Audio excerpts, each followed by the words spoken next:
네, 안녕하세요. 성공처음의 시작 접종부센터 이남규입니다. 네, 안녕하세요. 한유진입니다.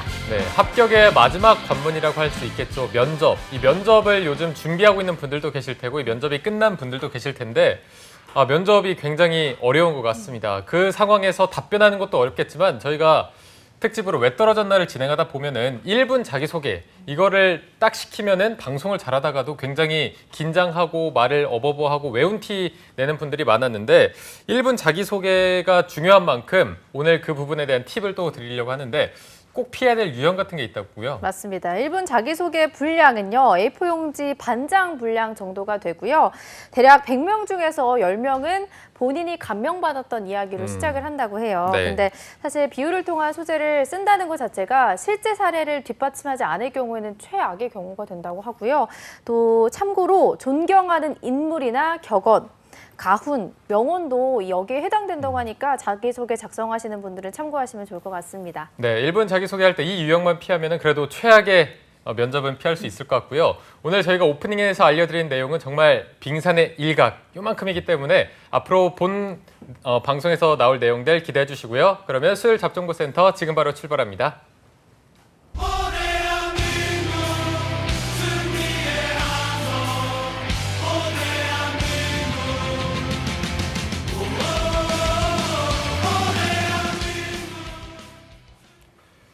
네, 대한민국 모든 취준생들의 염원을 실현시키기 위해서 공채 합격을 위한 필수 가이드를 전해드리는 공채 승리를 위하여 시간입니다. 네, 어제 차코치님과 CJ그룹 계열사에 대해서 이야기를 나눠봤는데 오늘은 또 이어서 이야기 짚어보던 시간 가져보도록 하겠습니다. CJ그룹 공채 전략하면 이분을 빼놓을 수가 없습니다. 네. CJ그룹 총괄 인사팀장 출신이시자 CJ 채용 시스템을 만드셨던 분이시죠. 위포트의 김태성 컨설턴트 함께하겠습니다. 선 안녕하세요. 예, 안녕하세요. 반갑습니다. 네, 반갑습니다. 간만에 좀 여쭤보면은 유튜브 잘 되고 있나요? 유튜브요. 예, 1000명을 넘은 지가 좀 됐고요. 예, 요즘에 이제 마무리가 되는 시점이니까 조금 유튜브를 덜 보는 경향이 있더라고요. 예, 그래서 고민하고 있습니다. 그런데 면접 같은 거 앞두고 있으면은 예. 유튜브 많이 찾아보거든요. 혹시 예. 면접에 대한 그런 내용도 예, 면접도 올리고요. 심지어는 넥타이 매는 법까지 올렸어요. 예. 근데 이제 그 취업을 준비하는 학생들이 면접까지 온 친구들은 사실은 한 그렇게 많지 20분의 1, 없죠. 30분의 1 이 정도밖에 안 되거든요. 그러니까 우리가 그 저희 강사 같은 경우에 책을 낼 때도 면접에 대해서 궁금한 사람들이 많은데 면접 관련된 책은 별로 없어요. 왜냐하면 그것을 볼 수 있는 사람들은 많지 않거든요. 네. 이미 많이 걸러져서 그래서 처음에 지원할 당시에 대해서 많이들 궁금해하고 유튜브도 그거 중심으로 많이 보더라고요. 아직도 지원 단계 것을 보는 친구들이 많이 있어요. 네네. 그러면 지금 CJ 같은 경우에는 상반기 채용 어디쯤에 진행을 하고 있나요? 지금 요번에는 지난 시즌에도 그랬고요. 그 계열사별로 직무별로 그 일정을 달리해서 발표를 하게 있어요. 다 다르게 하네요. 예, 다 다르게 하고 있어요. 그래서 서류 전형 뭐 끝났고 인적성 끝났고 인적성 특히 뭐 말이 많았죠. 네. 요번에 굉장히 큰 변화가 있었고 1차 면접이 끝나서 지금 상태는 일부 계열사 그러니까 프레시웨이가 제일 먼저 발표가 났고요. 그다음에 올리브 네트워크스의 올리브영 부문 이쪽이 발표가 났어요. 그리고 나머지는 아직 나고 있지를 않아요. 그래서 면접이 언제쯤 이루어질까라고 다들 이제 많이 기다리는 학생들이 많은데 네. 일단 예상하기로는 5월 24일 그러니까 이번 주 금요일이죠. 이때서부터 시작을 해서 6월 초쯤에 가장 많이 면접을 보지 않을까라고 하고 있습니다. 생각하고 네, 있습니다. 알겠습니다. 저희가 어제 차코치님과 함께 CJ그룹 한번 짚어보긴 했거든요. 예. 그렇지만 오늘 또 태성쌤이 나와주셨으니까 CJ 하면 태성쌤이잖아요. 그렇죠. 되게 목소리가 커지네요. 네. 그렇기 좋습니다. 때문에 저희가 오늘 다시 한번 또 되짚어보는 시간 가져보도록 하겠습니다. 네. CJ그룹의 상반기 채용 태성쌤은 어떻게 보셨을지 궁금합니다. 예, 상반기 채용이 이번에 이제 CJ에서 한 10% 정도 더 뽑겠다라고 얘기를 했습니다. 굉장히 이례적인 거예요. 그러니까 CJ는 뭐 계속 다른 기업들이 뭐 경기 불황 때문에 덜 뽑고 이런 얘기가 있지만 CJ는 지속적으로 계속 더 뽑아 나가고 있어요. 더 10% 정도 더 뽑고 채용 전형도 좀 다양화를 하고 있습니다. 예전에 그냥 일반 신입 전형 이렇게 하던 거를 일반 신입도 뽑고요. 글로벌 탤런트라고 해서 또 뽑고 전역 또는 전역 예정 장교를 대상으로 뽑기도 하고 R&D, 리스펙트 그리고 국내 학부생, 해외 학부생 전형을 따로 전형을 진행을 하고 있어요. 이렇게 채용 전형을 다양화하고 있고요. 특히 이번 그 그 채용에서는 적성 검사가 굉장히 큰 변화가 있었죠. 적성 검사가 난이도 면에서 뭐 문제, 시간, 뭐 여러 가지 측면에서 다양한 변화가 있었고요. 그래서 요거에 많이 곤란해하고 당황했던 친구들이 많았던 것 같습니다. 그리고 특히 이거는 작년에 비해서 올해 더 그렇고 앞으로도 더 그럴 거예요. 직무 중심의 채용이 굉장히 더 강화가 되고 있어요. 그래서 각 계열사별로 채용에 대한 권한을 많이 주고 있고요. 직무별로도 많이 주고 있어요. 그리고 인턴십도 굉장히 크게 확대를 하고 있습니다. 지난 시즌에 9개에서 이번에는 16개로 확대를 했고요. 가장 중요한 거, 여러분들이 이제 이런 변화에 따라서 무엇을 읽어야 될 것인가라는 것을 신경 써야 되는데요. 이런 변화가 무엇을 의미하느냐? 결국은 계열사별로, 직무별로 이 계열사에 맞는, 그리고 이 직무에 맞는 사람을 뽑겠다. 이것을 강화하겠다. 이런 의미가 있다라고 보시면 될 것 같고, 여기에 맞춰서 준비를 하셔야 됩니다. 네, 확실히 전반적으로 좀 확대되고 다양화된 것 같은데, 이번에 뭐 현대차도 공채를 안 했고 예. 또 LG 같은 경우도 늦게 떠서 CJ에 좀 몰리지 않았을까 생각이 드는데, 실제로 경쟁률은 어땠나요? 현대차와 LG전자와 크게 겹쳐지지는 않아요. 그러니까 현대차나 LG전자 같은 경우 주로 이공계 중심으로 많이 채용이 이루어지고 있고, 네네. 거기는 한 80% 이상이 이공계 중심일 거예요. 그래서 큰 영향을 받지는 않았지만 CJ는 자체적으로 비즈니스가 굉장히 매력적이고, 그리고 성장하고 있기 때문에 점점 더 경쟁률은 올라가고 있습니다. 네. 매년 매 시즌마다 기존의 경쟁률을 경신을 하고 있는데요. 이번에는 예상컨대 추측컨대 200대 1이 훌쩍 넘었을 것 같아요. 와.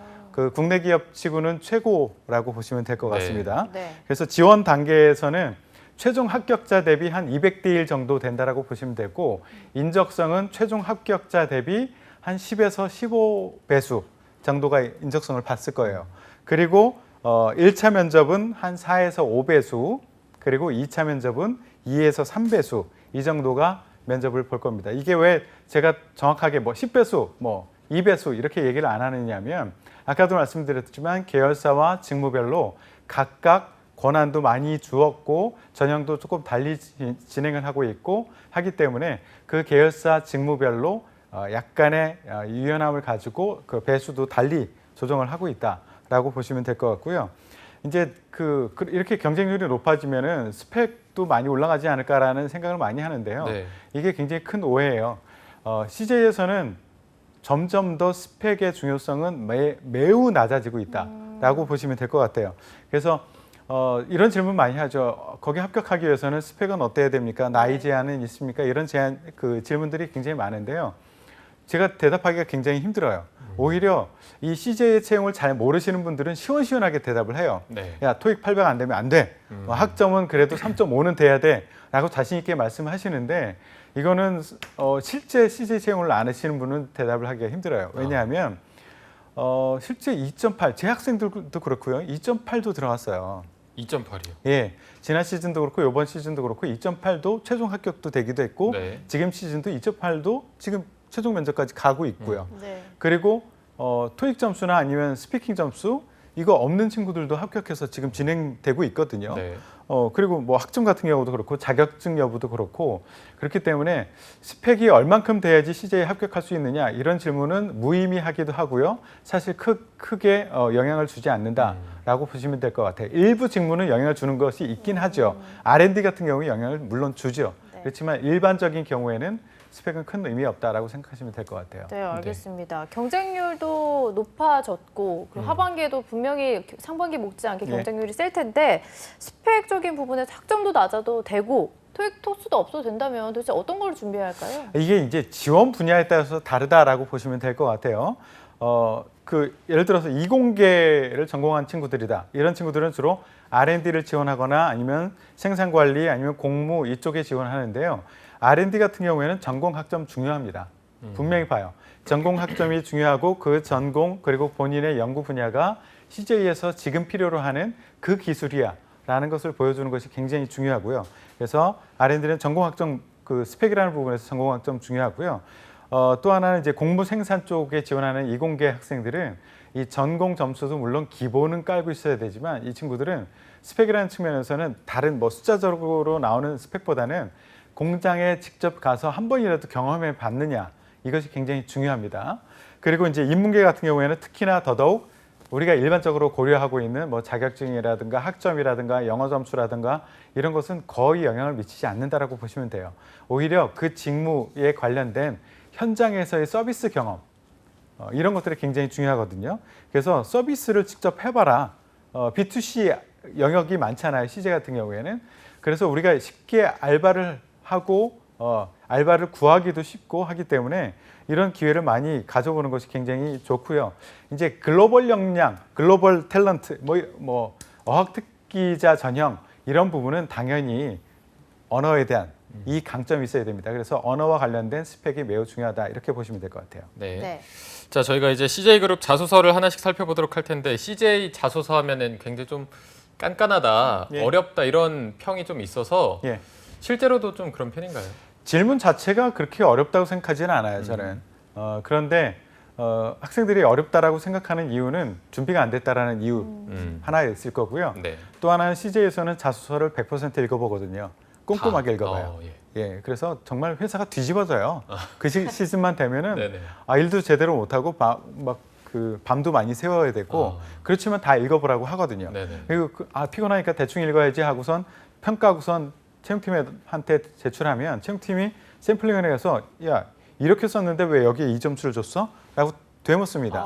그리고 그거에 대해서 제대로 대답을 못하면 이 친구 보고 들어갑니다. 정말. 예, 그렇기 때문에 꼼꼼히 와. 다 읽어야 되기 때문에 CJ 자소서는 굉장히 꼼꼼히 써야 된다라는 생각을 많이 하고 있습니다. 그래서 네. 꼼꼼히 써야 된다는 건 맞고요. 일단 그 제1제당 그 여러 가지 계열사들이 있는데요. 네네. 제1제당의 자소서를 한번 말씀을 드려볼게요. 네. 제1제당은 크게 바이오와 식품 부분으로 구성되어 있는데요. 바이오와 식품이 약간 달라요. 거의 같은데요. 바이오 같은 경우에 1, 2번이 공통 질문, 바이오와 식품이 1, 2번이 공통 질문으로 나왔고 3번만 약간 다르게 질문이 나왔습니다.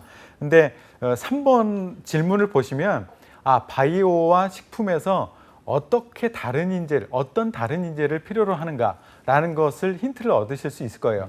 일단 1, 2번 같은 경우에는 1번은 지원 동기 그리고 향후 포부를 묻고 있어요.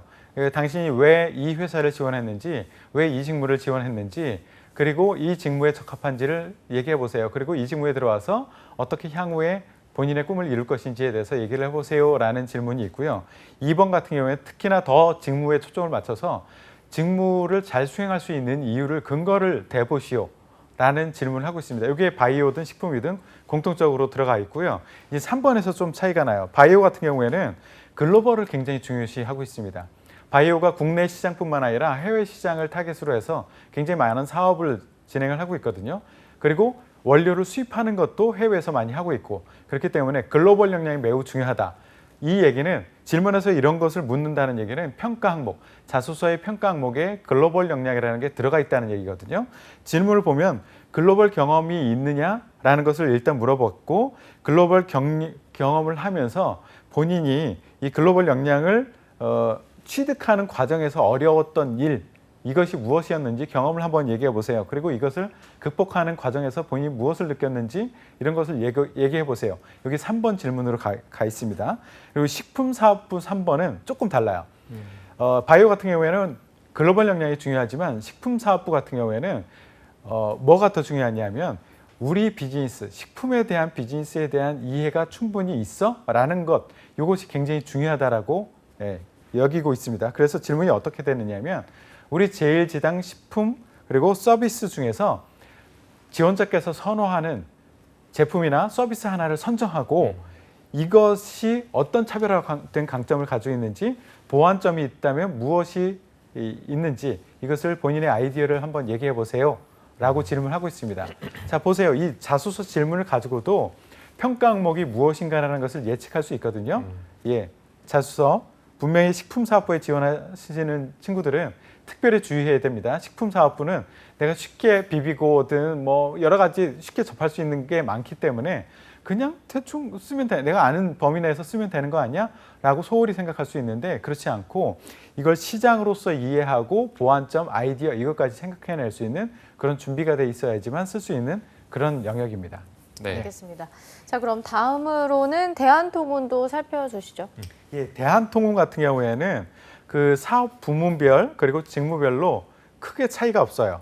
그러니까 대한통운은 거의 질문이 비슷하다라고 보시면 되고요. 네. 대한통운 하면 우리가 일반적으로 물류만 생각하고 있는데요.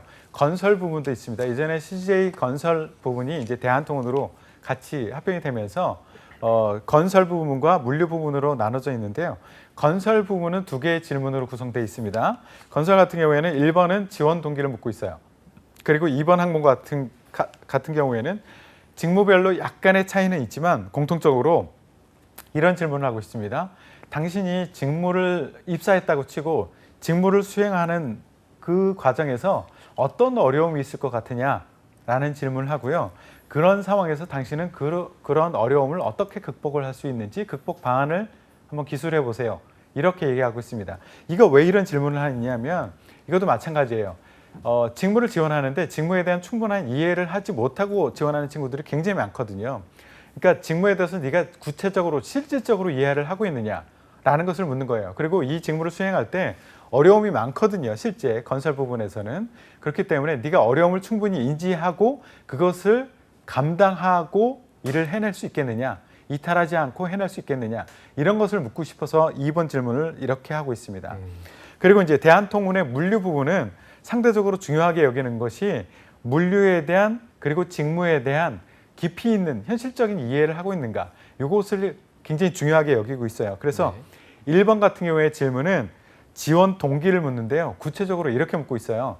물류 산업에 대해서 네가 이해하고 있는 게 뭐야?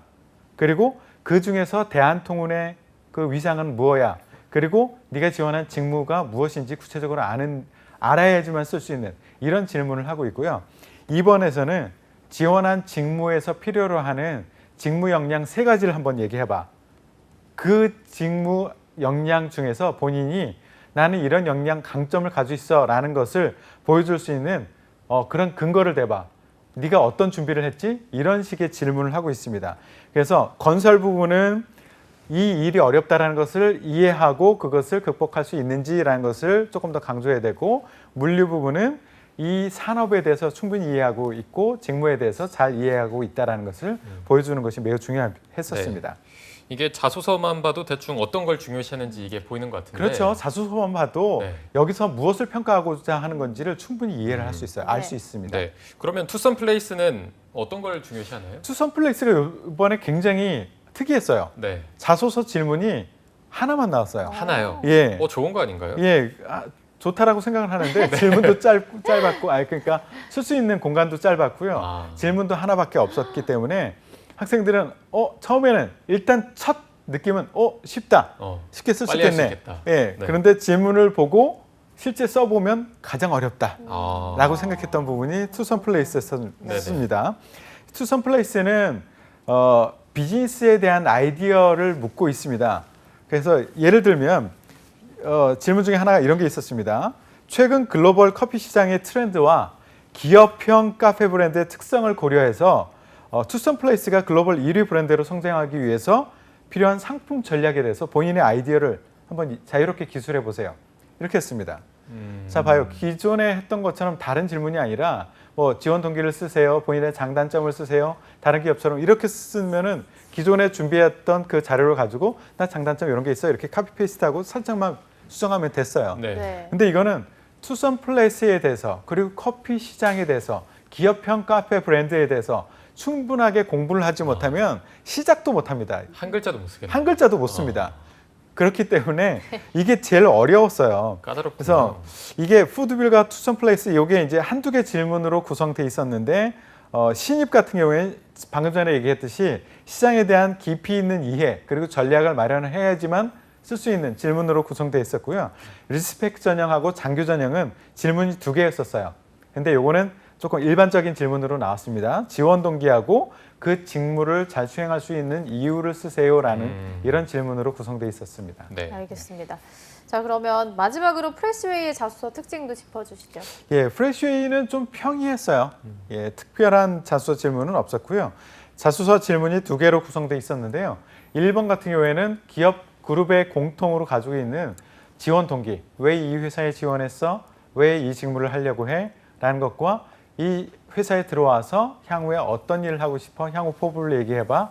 이런 질문 1번으로 구성돼 있었고 2번 항목은 이 직무에 대한 현실적인 이해를 하고 있는지 이것을 알기 위한 질문으로 구성돼 있었습니다. 아주 평이한 그런 질문이었었고요. 이것도 마찬가지로 질문은 평이했지만 평가위원들은 평이하게 보지 않습니다. 네. 마찬가지로 프레시웨이가 우리 일반적으로 알고 있는 그런 브랜드가 회사가 아니거든요.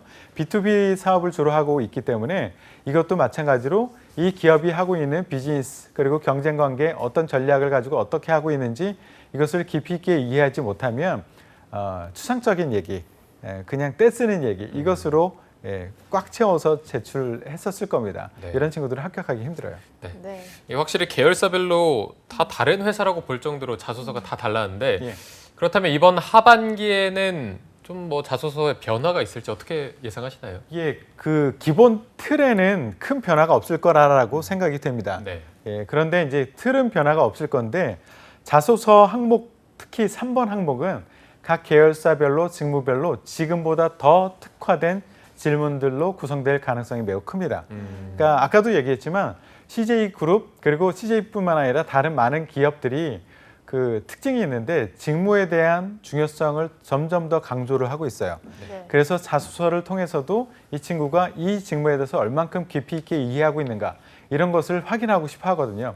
그래서 다음 시즌에도 3번 항목을 중심으로 이 그 비즈니스에 대해서 이 직무에 대해서 얼만큼 깊이 있게 이해하고 있는가라는 것을 알 수 있는 그런 질문들로 많이 구성을 할 것으로 예상되고 있습니다. 네. 알겠습니다. 자, 그리고 이제 서류 전형을 통과하게 되면 인적성이라는 산이 또 기다리고 있는데 이번에 CJ그룹에서 난이도를 높여서 네. 어제 차코치님의 말씀에 따르면 학생들이 시험장을 나오면서 욕이란 욕을 했다고 다 했다고 하더라고요. 예, 욕을 많이 하고 제 그 유튜브에도 욕을 많이 했더라고요. 저한테 욕을 한 건 아니고요. 아, 아니죠? 네, 저한테 욕을 놀랐네요. 한 건 저는 그 유튜브에서 그걸 다 얘기했거든요. 아, 만만하게 보지 말아라. 지금 최상의 난이도로 날 것이다. 라고 계속 강조를 하고 경고를 했어요.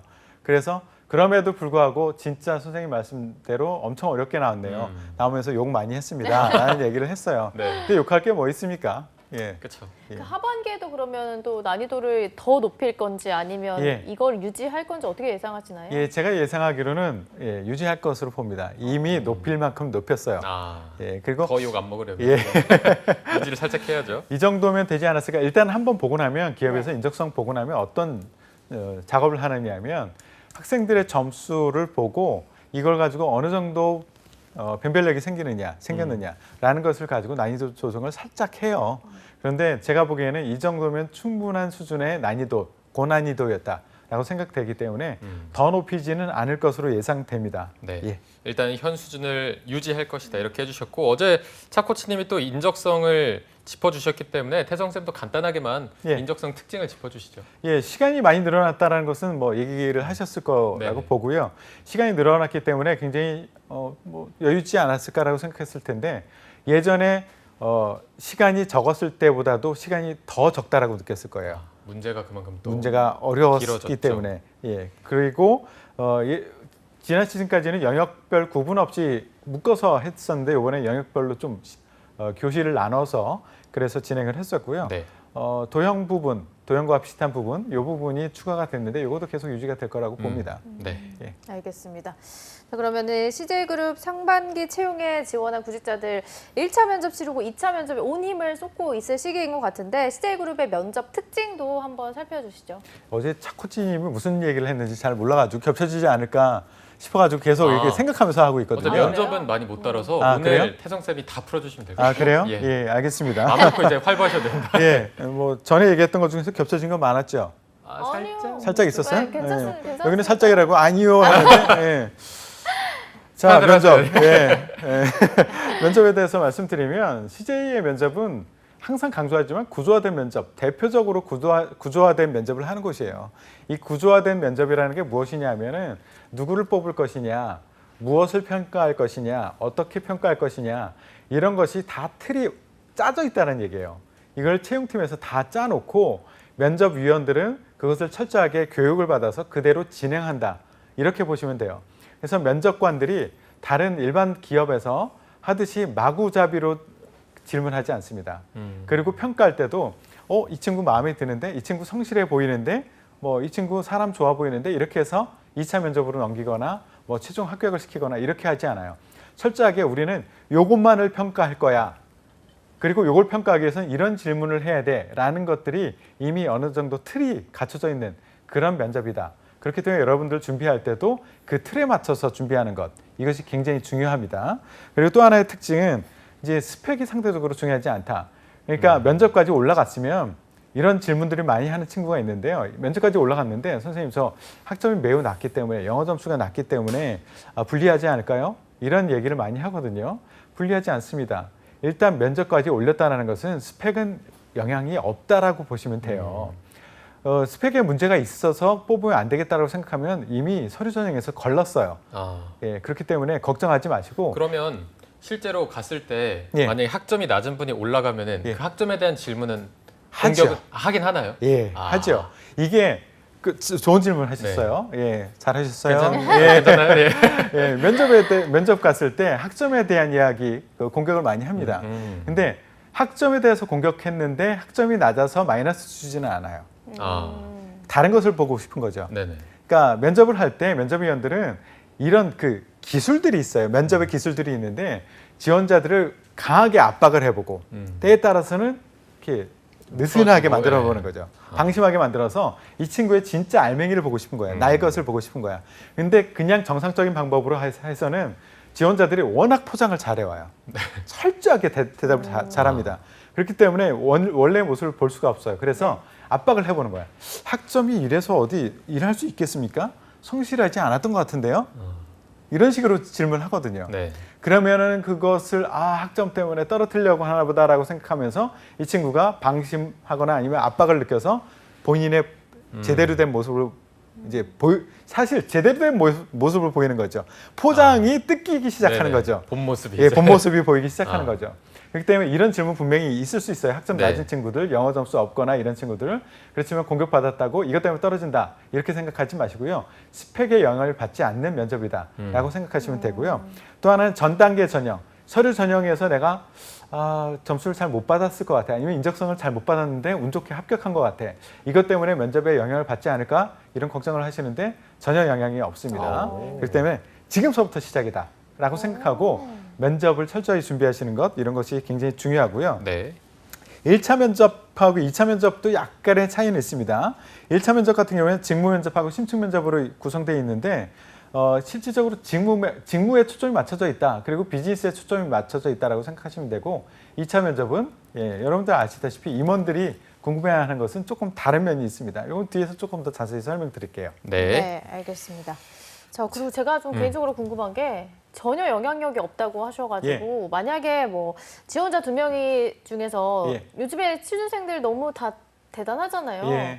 좀 너무 우열을 가리기가 힘들다. 근데 한 친구는 좀 스펙이 좋고 한 친구는 스펙이 좋지 않아도 전혀 영향을 미치지 않을까요? 오늘 굉장히 좋은 질문 많이 하는데요. 저도 잘했나요? 훌륭합니다. 칭찬 받으려고 아주 생각을 열심히 하고 저 있더라고요. 열심히 생각했습니다. 칭찬해 주세요. 아유, 잘했어요. 좋은 질문이에요. 지금 1차 면접에서는 그런 경우가 많지 않은데 2차 면접에 올라온 친구들은 사실 우리 면접관들은 그런 얘기까지 했어요. 눈 감고 아무나 뽑아도 괜찮더라. 이 정도로 괜찮은 친구들이 많이 올라옵니다. 그래서 어떤 상황이 벌어지느냐 하면 면접관들마다 이 친구가 더 낫다. 이 친구가 더 낫다. 이게 의견이 일치가 안 되는 경우가 굉장히 많아요. 그리고 총합 점수를 보면 총 점수를 보면 점수도 똑같아. 이럴 경우에 막 싸우죠. 그러면 나중에 어떻게 하느냐? 야, 그러면은 1차 면접 결과를 한번 가져와 봐. 그때 1차 때 걸 좀 가지고 오는 그 전 단계를 그때 보는 거죠. 그런데도 비슷해. 거기서도 비슷해. 네. 그러면 인적성하고 다수 한번 다시 보자. 점점 이제 그 앞 단계를 보는 거죠. 근데 이런 경우가 아주 많지는 않아요. 네네. 대부분 그 단계에서 결정이 나고요. 그 앞 단계를 보는 경우가 아주 가끔 있다라고 보시면 되고요. 앞 단계 점수도 최종까지도 다 거의 비슷해. 이럴 경우에는 어떤 경우까지 있느냐 하면 이 친구들은 굉장히 욕심이 나. 괜찮은 친구인데 떨어뜨리기 힘들어. 뽑으면 안 되나요? 그렇게는 또 못하거든요. 그럴 경우에는 어떤 경우에는 이 친구가 마케팅을 지원했는데 마케팅이 아니라 뭐 MD 쪽으로 배치를 다시 시켜가지고 지원자들한테 전화를 해요. MD 한번 해보지 않겠어? 이쪽으로 한번 최종 면접을 봐볼래? 오케이 하면은 내가 그쪽으로 배치를 시킬게. 이렇게 해서 배치를 시키기도 합니다. 네, 알겠습니다. 일단 면접에 대한 거를 전반적으로 좀 짚어주셨는데 네. 또 면접이 굉장히 많잖아요. 예. 뭐 심층 면접, PT 면접 이런 것도 예. 굉장히 많은데 이런 부분도 좀 짚어주실까요? 예, CJ 면접은 1차 면접과 2차 면접으로 구성이 되어 있고요. 1차 면접에 합격한 사람이 2차 면접으로 가는 거. 네. 그리고 1차 면접 같은 경우에는 심층 면접과 직무 면접으로 구성되어 있습니다. 근데 이게 계열사별로 직무별로 약간의 차이가 있는 경우가 있어요. 예를 들어서 제일제당의 푸드 세일즈다. 여기는 심층 면접을 따로 보지 않고요. 세일즈 역량 면접이라는 것을 봅니다. 세일즈 역량이. 예. 네. 그 푸드 세일즈 같은 경우에는 다른 역량보다도 특히나 세일즈 역량이라는 것이 굉장히 중요해요. 이것을 잘 보기 위해서는 어떻게 해야 되느냐? 우리가 어떻게 잘 볼 수 있을까? 사전 과제를 주어보는 거죠. 사전 과제를 어떤 걸 줬느냐면 여러분들이 지원한 그 부분에 그 푸드 세일즈 영역에서 우리 제품을 판매하고 있는 매장을 방문해 보세요. 대형마트든 백화점이든 이런 데를 방문해 봐서 그쪽에서 방문해서 무엇을 느꼈는지 이것을 PT로 작성해서 PT 면접을 할 겁니다. 라고 사전 과제를 줍니다. 그래서 조사를 해가지고 미리 제출하는 건 아니고요. 현장에 가서 PT를 작성을 해서 PT를 하고 그리고 나서 PT 부분에 대해서 질문과 대답을 하고 다시 앉아서 그 다음에 직무 면접을 이어서 하게 됩니다. 예. 그리고 또 이제 제일제당의 R&D 면접 같은 경우에는 특히나 전문성이라는 것이 굉장히 중요해요. 그래서 본인이 연구했던 분야, 학교에서 전공했던 분야, 논문을 발표했던 분야 이것을 준비를 하고 그것을 쓰고 그리고 이것이 우리 회사에 들어와서 어떻게 영향을 줄 수 있을 것인가에 대해서 PT를 미리 작성해서 회사에 제출하게 됩니다. 그리고 현장에 가서 그 작성한 PPT를 가지고 PT를 하고 그 다음에 전문성 면접을 또 하고요. 또 하나는 이제 디자인 부분들도 있어요. 패키징 디자인 뭐 이런 것들이 있거든요. 이런 부분들도 마찬가지로 그 사전에 실기 테스트라는 걸 해요. 네. 미리 가서 디자인을 한번 시켜봅니다. 그래서 며칠 후에 또는 당일에 하는 경우도 있고요. 이거 왜 이런 컨셉, 어떤 컨셉으로 이렇게 디자인을 했어? 이렇게 하면 무엇이 좋아져? 비즈니스에 영향을 줄까? 이런 식으로 면접을 보기도 합니다. 이렇게 예외적인 몇 가지 경우가 있는데 이런 것을 제외하고는 일반적인 틀이 있어요. 아까 얘기했듯이 심층 면접과 직무 면접으로 진행을 하는데요.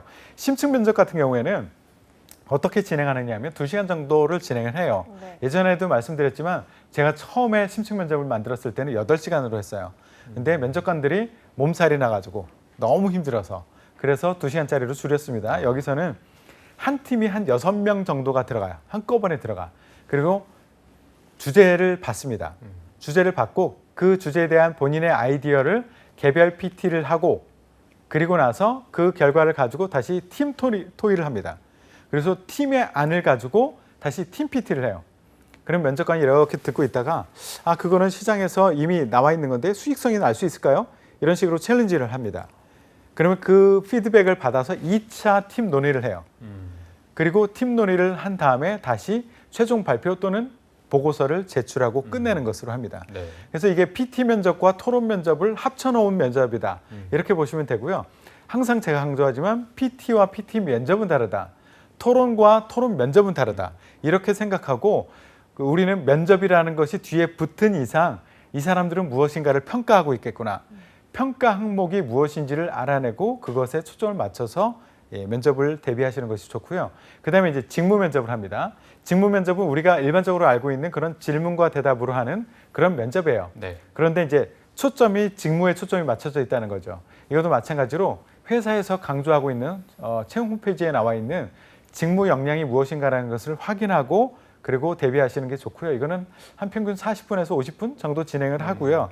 다대다 면접이 가장 많습니다. 네. 다대 1면접도 있지만 대부분은 다대다 면접을 하고 있고요.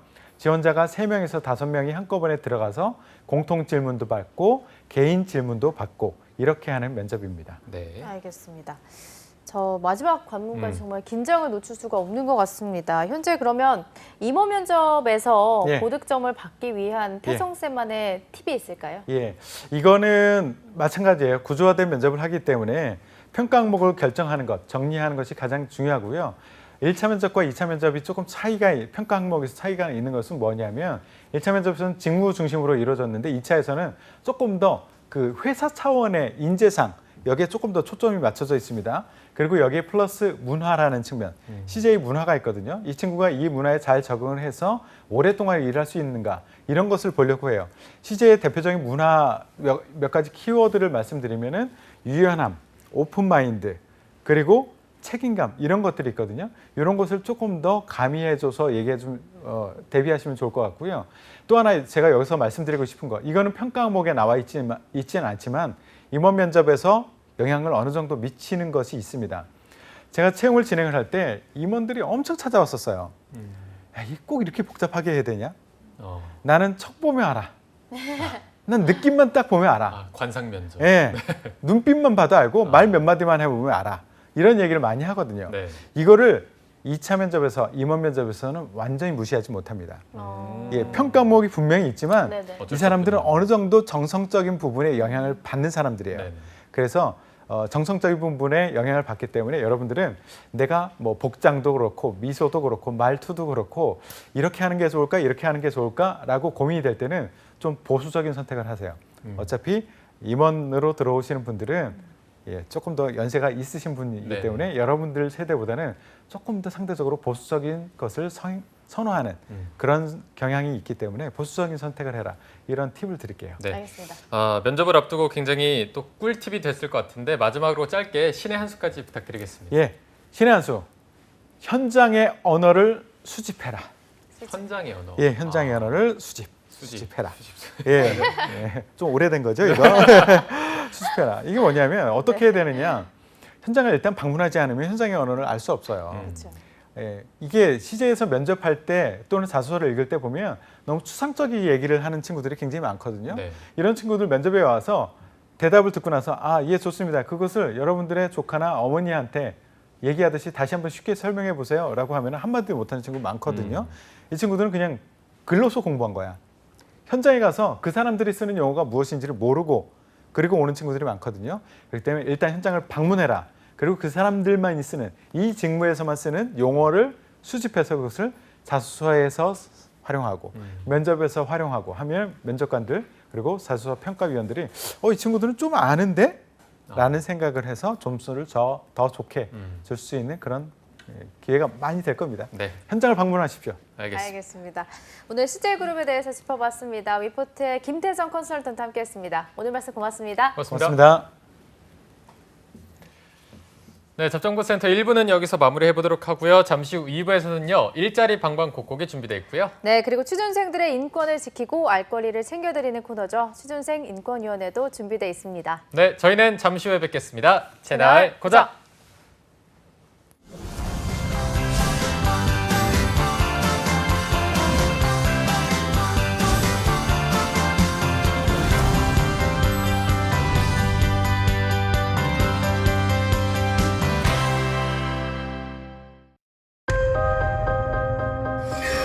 우리가 1년에 사용하는 일회용 컵 약 260억 개.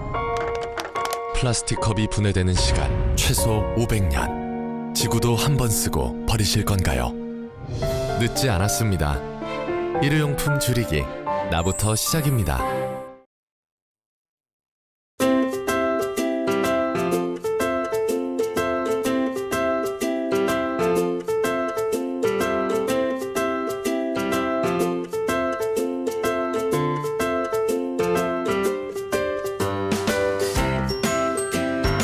반칙과 특권 마침표, 변화의 시작.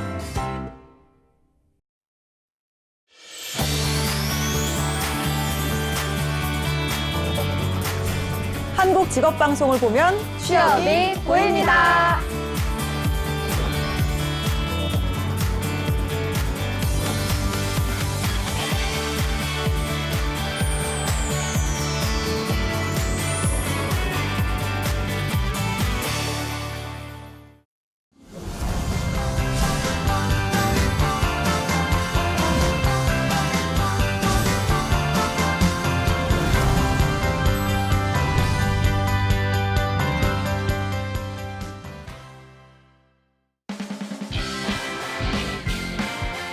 네, 성공채배 시작 접정보센터 2부의 문을 활짝 열어봤습니다. 저희가 2부에서는요, 취준생들의 인권을 지키는 방법을 알려드리는 취준생 인권위원회가 준비되어 있고요. 네, 그리고 전국 각지 생생한 채용 소식을 알아보는 일자리 방방곡곡도 준비되어 있습니다. 지금 바로 만나보시죠.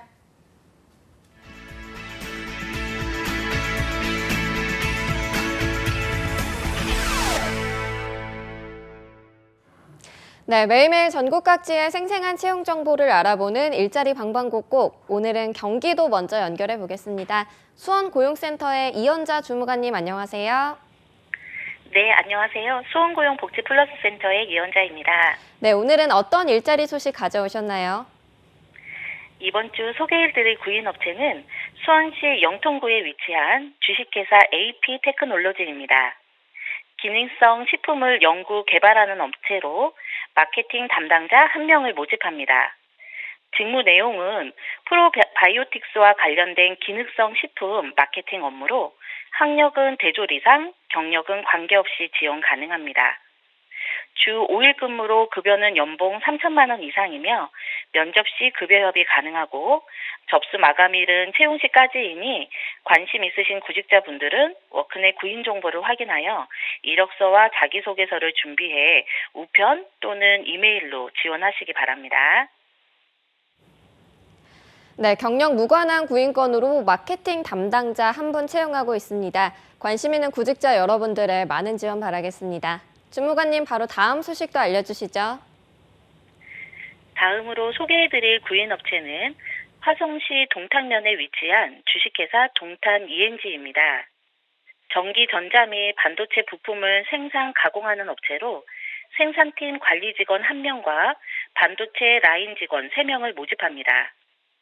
직무 내용으로는 생산팀 인원과 현장 라인을 관리하고 반도체 부품 생산 및 공정하는 업무로 학력은 고졸 이상, 경력에 관계없이 지원 가능하며 전자공학 전공자, 컴퓨터 활용 능력 우수자를 우대합니다. 주 5일 근무로 급여는 연봉 2,400만 원에서 3,500만 원이며 접수 마감일은 5월 31일까지입니다.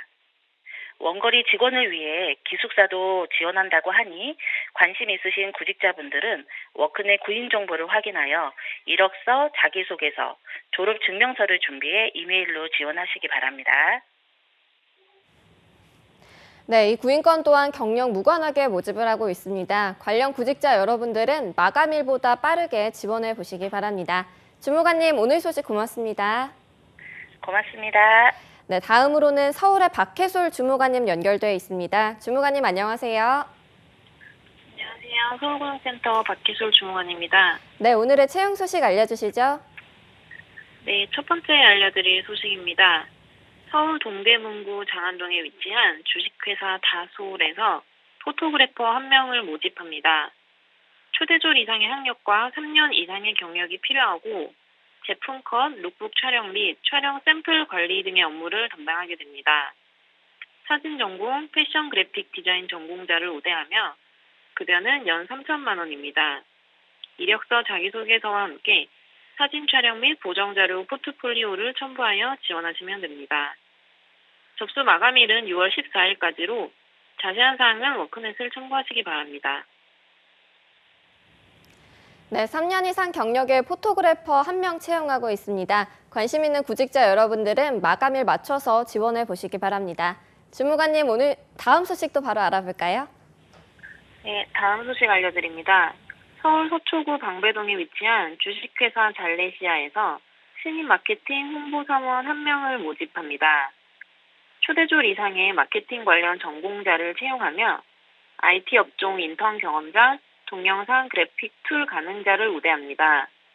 급여는 연 2,600만 원 이상입니다. 제품, 회사 홍보 기획 및 관리 등의 업무를 담당하게 되며 관심 있으신 구직자께서는 이력서, 자기소개서 등 제출 서류를 이메일로 접수하시면 되고 자세한 사항은 워크넷 홈페이지를 참고하시기 바랍니다.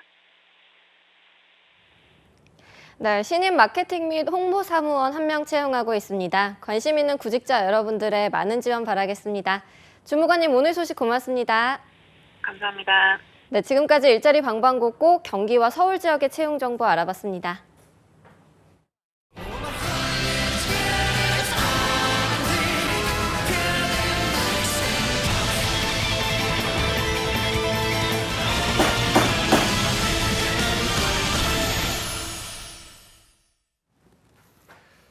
네, 국회에서 취업준비생의 인권을 위한 보호법 제정을 추진하고 있습니다. 이렇게 국회에서 취준생 인권보호법을 위한 움직임이 있는데요. 네, 잡정보센터에서는 취준생들의 인권을 지키는 방법을 알려드리는 취준생 인권위원회가 있습니다. 네, 그동안 몰라서 넘어가고 또 알면서도 취업시장에 약들어서 넘어가야만 했던 그런 일들 많이 겪으셨을 텐데요. 오늘 이 코너를 통해서 조금이나마 자기 권리를 당당하게 외칠 수 있기를 바라보겠습니다. 네, 오늘 도움 말씀 주실 분은 취준위원장이자 안방 대감이시죠. 트러스트원 취업 컨설팅의 송진원 노무사님과 함께하겠습니다. 안녕하세요. 안녕하세요. 안녕하세요. 네. 네, 그리고 또 2부의 도우미 신세미 캐스터도 함께합니다. 어서 오십시오. 안녕하세요. 네, 안녕하세요. 네. 진원 쌤, 오늘은 또 표정이 유독 좋아 보이시는 게 네네. 그 배우분과 안 나오셔서 그런지 오늘은 더 좀 표정이 좋아 보이신 것 같아요. 네. 단독 출연 또 오랜만이신 것 같은데 네네, 맞습니다. 또 보니까 네. 상해로 여행을 네네. 다녀오셨다고. 맞아요. 지도수도 모르게 언제 네. 다녀오셨죠? 짬을 좀 내가지고 갔다 왔습니다. 아, 그냥 휴식차 이렇게 다녀오셨나요? 네, 부모님 모시고 갔다 와서 환갑이셔가지고 어머니가. 네. 부모님 모시고 네네. 이렇게 상해 어떤가요? 근데 너무 넓어가지고 하루에 한 3만 보를 걸었더니 너무 힘든데. 3만 보요? 환갑인 부모님을 네. 모시고 3만 보를 걸었다고. 이게 효도 여행인지 약간 그러니까 다들 피곤하셔가지고 지금. 여행인지. 많이 힘들어하실 것 네, 같은데. 맞아요. 공기가 좀 어떤가요? 그게 좀 슬펐어요. 왜냐면 공기가 우리나라랑 비슷하더라고요. 아. 네, 우리나라 안 좋을 때랑 비슷하죠? 네, 안 좋을 때랑 비슷하고, 근데 어제는 그러니까 또 좋았을 때랑 비슷하고, 그러니까 우리나라가 좀 많이 안 좋아졌던 것 같아가지고 좀 그랬어요. 네. 그러니까, 그렇군요. 네. 이게 공기 안 좋은 데로 모시고 가서 3만 보 보를 걷고 걷고. 이제 본인은 굉장히 휴식을 잘 취하고 하셔서 얼굴이 좋으니까 그러면 네. 오늘 주제 바로 소개해 주시죠. 그러니까요. 그 바로 좀 진행하겠습니다. 오늘 주제는 그 블랙 회사를 믿고 거르는 팁인데요. 이제 저희가 좋네요. 이제 자소서라든지 면접이라든지 여러 가지 좋은 팁들을 알려드리고 있으나 네. 사실은 그 들어가는 회사가 좋지 않다면 사실 그게 이제 무용지물이 될 수도 있잖아요. 그래서 무엇이든 이제 경험치가 쌓여야 볼 수 있는 것도 있는데 저희가 이제 처음에 들어갔을 때 어떤 회사가 좋은지 또는 어떤 회사가 안 좋은지를 여러분들이 잘 모르기 때문에 저희가 오늘은 믿고 거를 수 있는 팁을 좀 말씀드리면 여러분들이 이런 회사는 좀 들어가기 싫다 또 이런 이제 의사결정하는 데 도움이 좀 될 것 같습니다. 네. 알겠습니다. 이런데 괜히 엄하게 들어갔다가 거기서 가진 고생 다 하고 거기서 다시 나와서 취업 준비하는 것보다 오늘 말씀해주신 팁을 토대로 더 현명한 취업을 하시기 바라고요. 그러면 오늘의 안건을 신세미 캐스터가 소개해 주시죠. 네, 취업의 문턱이 점점 높아져만 가고 이 불안한 마음에 올해부터는 중소기업이나 스타트업 모두 가리지 않고 지원해야겠다라고 마음을 먹은 취준생 여러분들이 참 많을 것 같은데요. 실제로 한 취업포털 사이트에서 설문조사를 한 결과 71%의 취업 준비생이 스타트업 기업 취업 의향이 있다고 밝혔다고 합니다. 대기업과 공기업에 편향됐던 기업 선호도가 이렇게 점점 바뀌게 된 이유는 취준생들이 느끼기에 스타트업 기업이 조금 수평적이고 또 자유로운 조직 문화와 다양한 업무 경험, 워라밸이 좋을 것 같아서 빠르고 유연한 의사결정 구조 등 이런 장점들이 적용했기 때문이라고 하는데요. 하지만 높아지는 취업 문턱으로 인해서 쫓기는 마음이 들고 스타트업이나 중소기업이 가진 장점으로 인해 급하다고 아무데나 들어갔다가는 온갖 갑질과 또 쥐꼬리만한 월급을 마주하게 될 수도 있습니다. 가뜩이나 대기업도 퇴사율이 높은데 이런 곳이라면은 1년 내에 퇴사하기가 십상인데요. 귀하디 귀한 취업 준비 기간을 시간 낭비로 이어지기 전에 미리 예방하는 게 상책일 것 같습니다. 따라서 오늘 취준생 인권위원회 안건으로는 블랙 회사 믿고 거르는 팁에 대해 알아보자입니다. 네. 쌤, 근데 인터넷에는 이미 다양한 기업에 대한 정보들이 많잖아요. 네. 근데 이거를 취준생들이 많이 실제로 또 참고하고 있는데 쌤이 보시기에는 어디까지 믿고 어디까지는 거르는 게 좋다 이런 기준이 있을까요? 네, 최근에 이제 빅데이터 덕분에 사실 많은 기업들에 대한 정보를 내부자만 볼 수 있던 정보를 저희도 볼 수 있는 창구가 많아졌죠. 네. 그래서 저도 사실은 이제 같이 취업하는 분들 또는 이직하는 분들이 이 회사가 괜찮은지 확인하는 차원에서 저도 이제 참고를 하기도 하는데요. 저는 근데 한 번 더 걸러요. 그러니까 이 정보가 대기업들은 어느 정도 데이터가 많이 쌓였기 때문에 여러분들이 신뢰할 수 있는 가능성이 높지만 사실 중소기업이라든지 아까 전에 신세미 캐스터님 말씀해 주신 스타트업들은 이런 정보가 많지 않단 말이에요. 후기가 많지 않아요. 그래서 50개 미만인 곳들은 여러분들이 한 번 더 좀 눈여겨볼 필요가 있고 최근에는 이제 기업들이 이제 우수한 인재를 유치하기 위해서 사실 이런 정보들을 관리하기도 하거든요. 인사팀에서 고용 브랜드를 관리한다는 차원에서 그냥 자기가 이제 로그인 해놓고 좋은 회사인 양 리플을 남기거나 이런 경우도 있긴 있어요. 이러면 안 되겠지만. 그래서 여러분들이 그런 거를 좀 거르려면 사실은 한 50개 미만의 정보가 쌓인 것들을 한 번쯤은 다시 한번 보고 그다음에 현직자들을 최대한 활용해서 또는 그냥 홈페이지만 가도 여러분들이 이제 메일 보낼 수 있는 주소가 되게 많이 있어요. 그 중에서 최대한 이제 직무에 관련한 분들을 개인적으로 좀 메일을 보내서 좀 물어보는 것도 하나의 방법일 수도 있어요. 네. 이런 건 정말 계속해서 확인하는 게 가장 좋은 방법일 것 네. 같은데 아까 신세미 캐스터가 안건에서도 온갖 갑질을 마주하게 될 수도 그쵸. 있다. 이 갑질은 계속해서 나오는 문제이긴 한데 네. 스타트업이나 중소기업의 경우에는 이 갑질로 인해서 좀 블랙 기업으로 선정할 만한 곳이 어디가 있을까요? 그래서 스타트업이나 중소기업은 봤더니 사실 조직 문화라는 게 크게 없고 조직 문화는 그냥 그 대표자의 인성, 대표자의 가치관과 많이 연결돼 있어요. 저희가 이제 여기서도 많이 다뤘지만 사실은 많은 스타트업과 중소기업들도 은근히 갑질들이 많이 일어나고 네. 특히 젊은 꼰대라고 하죠. 이제 스타트업들이 어쨌든 매출액이 좀 늘어나고 하면 젊었을 때 많이 이제 경험이 많지 않은 대표들이 자신만만해서 본인이 이제 법이다 이런 느낌을 많이 주고 있어요. 네네. 그래서 갑질이 사실은 외부적인 갑질도 있지만 내부적인 갑질이라고 한다면 조직 문화가 되게 이제 포악하거나 이제 대표자의 한마디로 그냥 모든 조직이 뻘뻘 얼거나 막 이런 부분이 있단 말이죠. 그래서 그런 분들을 여러분들이 좀 감안을 하고 체크를 하려면 면접 때 좀 잘 봤으면 좋겠어요. 자기소개서 때는 자기소개서를 내는 제출 단계에서는 사실 좀 파악하기 어렵고 그렇죠. 면접 때 여러분들이 이제 대표자하고 면접을 볼 가능성이 높을 것인데 그때 이제 대표자하고의 다른 분들하고의 관계 예를 들어서 면접에 질문을 할 때 있어서 대표자만 막 질문을 하고 옆에 있는 분들을 허수아비처럼 막 끄덕이고 있거나 너무 이제 권위적이지 않은지 또는 대표자가 너무 우리 회사에 대해서 막 언급만 하면서 다른 분들은 이제 가만히 있지 않은지 이런 것들을 잘 보시면 여러분들이 대표자의 권한 또는 권력 남용이 어느 정도인지 대략적으로 파악할 수가 있거든요. 그런 것들을 보시고 여러분들도 어느 정도 이 기업들의 문화를 가늠해 볼 수 있지 않을까 생각이 듭니다. 네, 네. 그러면 송쌤이 생각하시기에 진정한 CEO의 모습은 어떤 모습일까요? 그래서 스타트업 가는 분들이 봤을 때 보통은 내가 일을 열심히 하겠다고 가는 분들보다는 좀 자유롭게 자유로운 분위기 속에서 유연하게 일하겠다라고 하는 분들이 많아요. 아까 전에 저희도 봤지만 그래서 그런 통계조사 봤을 때 많은 분들이 또 퇴사율도 높은 게 스타트업이거든요. 그 이유는 사실 스타트업들 할 게 정말 많아요. 왜냐하면 대기업들은 이미 갖춰져 있는 포트폴리오 안에서 기존 것들을 잘 해나가면 되는데 스타트업들은 계속 새로운 걸 개발해 나가야 된단 말이죠. 그래서 여러분들이 놀러 간다고 생각하면은 생각보다 많은 이제 업무에 놀라실 수도 있어요. 근데 진정한 CEO라고 한다면 진정한 대표라고 한다면 사실 그 놀이랑 일이랑 같이 믹스를 시켜서 구성원들이 봤을 때 이게 일인지 아니면 놀이인지 분간이 안 될 정도 그 정도라고 한다면 정말 좋은 이제 대표자고 리더십이 있다고 볼 수 있겠죠. 네. 그래서 여러분들이 어쨌든 대표가 그런 분인지 또는 우리 문화가 좀 그런 문화인지 좀 파악을 해보는 게 필요할 것 같습니다. 네.